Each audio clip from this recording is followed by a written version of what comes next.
Bienvenidos a otro episodio de Filosofía, Psicología, Historias. Hoy vamos a hablar de los trabajos de Hércules, pero no hablaremos de los 12, puesto que esto requeriría un episodio más largo, sino que solo hablaremos de los primeros 3 y luego haremos otros episodios en donde hablaremos de los siguientes. Recuerden que aquellos que quieren que hable sobre un tema en particular pueden pedirlo en los comentarios de Spotify, que ahora tiene la posibilidad de que yo los pueda responder, también en YouTube o directamente en mi Instagram, Hernán Melana, o filosofía.psicología.historia. Además, en el Instagram van a poder ver los cursos y los libros de mi autoría. Bien, vamos con Hércules y sus trabajos. Primero vamos a ponernos en contexto. Hércules es hijo de Zeus. Y hablaremos de Hércules como Heracles en realidad, puesto que Heracles es el nombre que le dieron los griegos y el mito es de origen griego. Y el nombre Hércules es la romanización de Heracles. En cierta ocasión, antes de que naciera Heracles, Zeus había declarado en un consejo de dioses que el primer nieto de Perseo gobernaría a todos los descendientes de su abuelo. Perseo es aquel quien cortara la cabeza de la medusa gracias a la ayuda de Hermes. Ya nos hemos ocupado de Perseo en otro episodio.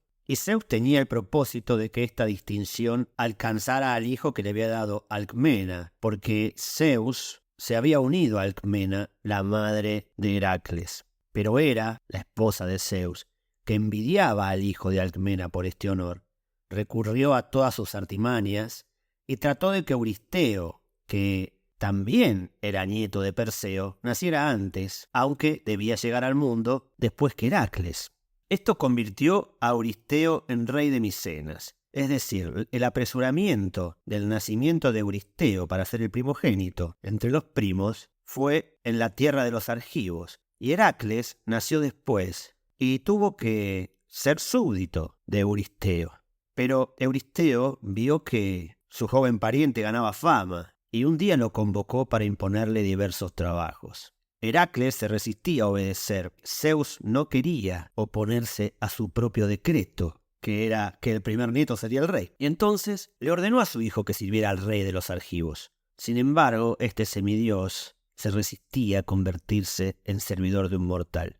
Así que se trasladó a Delfos a consultar al oráculo. Y el oráculo le dijo que los dioses compensarían la supremacía que Euristeo había obtenido por la astucia de Hera. Y que tendría que realizar 12 trabajos que el rey le impondría, pero que después eso lo convertiría a Heracles en inmortal. Esta contestación lo preocupó hondamente a Heracles, porque servir a alguien inferior a él ofendía su orgullo y hería su dignidad, pero sin embargo sentía que no era prudente, o posible siquiera, desobedecer a su padre, el mismísimo Zeus. Mientras tanto Hera, que odiaba todavía a Heracles, a pesar de la ayuda que él había prestado a los dioses, aprovechó este momento y cambió el mal humor del héroe en un salvaje frenesí. Lo volvió loco. Enloqueció de tal manera que trató de asesinar a su sobrino Lolao, a quien amaba, y cuando el niño pudo escapar, mató a los hijos que Megara le había engendrado, es decir, a sus propios hijos, imaginando que arrojaba sus flechas contra gigantes. Mucho tiempo pasó antes de que la locura lo abandonara al pobre Heracles. Pero cuando se dio cuenta de ese terrible error, agobiado por la pena, se encerró en su casa y rehusó tener trato alguno con sus congéneres. Cuando su dolor se alivió un poco, cuando el duelo le permitió salir adelante, resolvió aceptar los trabajos de Euristeo, a quien fue a ver a Tirinto, ya que formaba parte de su reino. El primer trabajo que el rey Euristeo le impuso fue que llevara la piel del león de Nemea, que rondaba por el Peloponeso en la región de Argólide. Estaba en los bosques situados entre Cleona y Nemea. Este león no podía ser dañado por las armas de los hombres, y algunos decían que era hijo de un gigante, del gigante Tifón, y de la serpiente Esquidna, otros que había caído a la tierra desde la luna. Bueno, Heracles fue a buscarlo a este león, y cuando llegó a los bosques de Nemea, no podía encontrar las huellas del león, ni tampoco preguntar a alguien por el camino que conducía a su guarida, porque no había nadie, ya que todo el mundo había huido a sus casas para apartarse de este ser sanguinario. Heracles recorrió toda la espesura durante la tarde, y cuando era el atardecer, el animal bajaba de regreso luego de una cacería, saciado de haber comido. Heracles lo vio de lejos, se refugió detrás de una pared de arbustos y le dio con su flecha entre las costillas y el anca. El dardo no llegó a atravesar la sangre y rebotó como si hubiera dado en una piedra. El animal levantó la cabeza para ver quién era su atacante. Cuando vio al semidios, que lanzó una segunda flecha, que tampoco le hizo nada al animal, el león se lanzó contra su enemigo. Tuvieron una feroz lucha y finalmente Heracles lo estranguló, matándolo y enviando su alma al Hades. Luego le arrancó la piel, usó sus mandíbulas como casco y el resto de su piel como una capa. El segundo trabajo que le encomendaron a Heracles fue matar a la Hidra, también hija de Tifón y de Equidna, que era un monstruo de un tamaño enorme, una víbora de agua con 9 cabezas, 8 de las cuales eran mortales, mientras que la novena, que estaba en el centro, no podía morir. Así que Heracles se fue, hizo salir a la víbora de su madriguera, la cual se enroscó en sus pies, sin tratar de presentar una batalla directa. Entonces Heracles comenzó a golpear las cabezas con su maza, pero era en vano, porque cuando aplastaba una, 2 nuevas cabezas nacían en su lugar. Y además la hidra tenía un aliado, que era un cangrejo gigante que lastimaba a Heracles, rasgándole los pies. Heracles lo mató con su maza, y luego pidió auxilio a Lolao, que era su auriga, aquel sobrino al que había querido matar. El muchacho llevó una antorcha, incendió parte del bosque, y con los tizones ardientes, con las brasas, quemaba las cabezas al mismo tiempo que aparecían, impidiéndole llegar a su completo tamaño. Esto liberó al héroe de estas amenazas constantemente renovadas, y entonces pudo cortarle a la hidra la cabeza inmortal. La enterró a un lado del camino, hizo rodar una pesada piedra sobre la sepultura, cortó en 2 el tronco de la víbora y empapó en la sangre envenenada sus flechas. Así quedaban impregnadas de veneno. Desde entonces, las flechas de Heracles causaban heridas que no podían cicatrizar.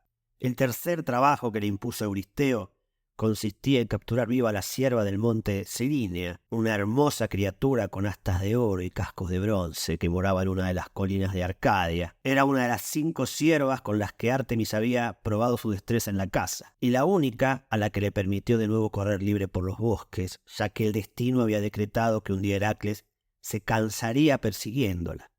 Durante un año entero el héroe la persiguió y en sus correrías llegó hasta los hiperbóreos y hasta la fuente de Ister. Por fin apresó a la cierva a la orilla del río Ladón, no lejos de la ciudad de Nove, cerca de la montaña de Artemis. Pero la única forma de capturar al animal fue dejarlo cojo de un saetazo, de una flecha, y llevarlo sobre sus hombros a través de Arcadia. Así se encontró con la diosa Artemis y con Apolo, su hermano. Artemis lo reprendió por planear la muerte de una criatura que le había sido consagrada, y hasta se preparó para robarle la presa. Pero Heracles le dijo: «Gran diosa, no fue por ocioso juego por lo que me vi impulsado a hacer esto, sino por verdadera necesidad, pues ¿de qué otro modo podía yo cumplir la orden de Euristeo?». Estas palabras aplacaron la ira de Artemis, y Heracles llevó la cierva viva a Micenas.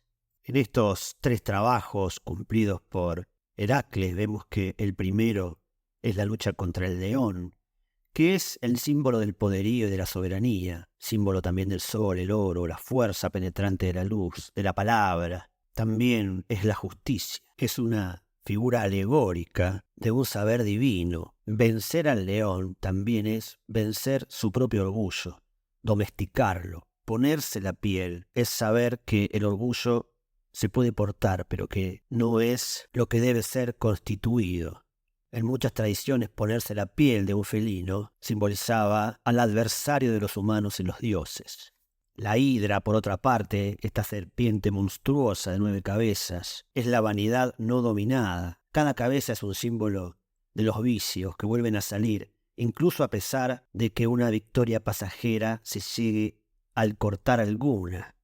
La sangre de la hidra es veneno y Heracles baña en él sus flechas. Si se mezcla en el agua con los ríos, los peces dejan de ser comestibles. Esto confirma esta interpretación, que todo lo que tocan los vicios o procede de ellos es corrompido o corrompible. Por otra parte, la cierva simboliza al animal en su aspecto primitivo e instintivo. Evoca la propia femineidad, aún mal diferenciada de un estado primitivo, no plenamente revelado. La sierva es esencialmente lo femenino. Y cuando la sierva es casada, es un símbolo de un acoplamiento, de una unión entre lo masculino y lo femenino. Es una integración que tuvo que hacer Heracles entre su parte negada y su parte exteriorizada. Hasta aquí los 3 primeros trabajos de Heracles o Hércules.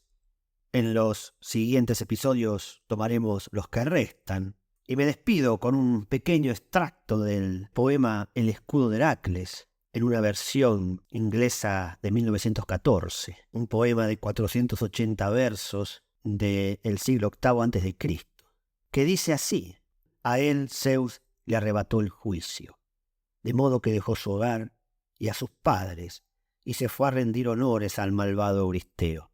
Hombre desdichado, verdaderamente después sufrió profundamente llevando la carga de su propia locura insensata. Y si quieres profundizar en por qué pensamos como pensamos y cómo es el devenir del pensamiento humano a lo largo del recorrido de la humanidad, te invito a que adquieras mi libro Hacia la filosofía de la libertad, disponible en Amazon, en Mercado Libre, en la editorial Casa de los Jóvenes o contactándote directamente conmigo en el Instagram de Hernán Melat. Gracias y hasta el próximo episodio.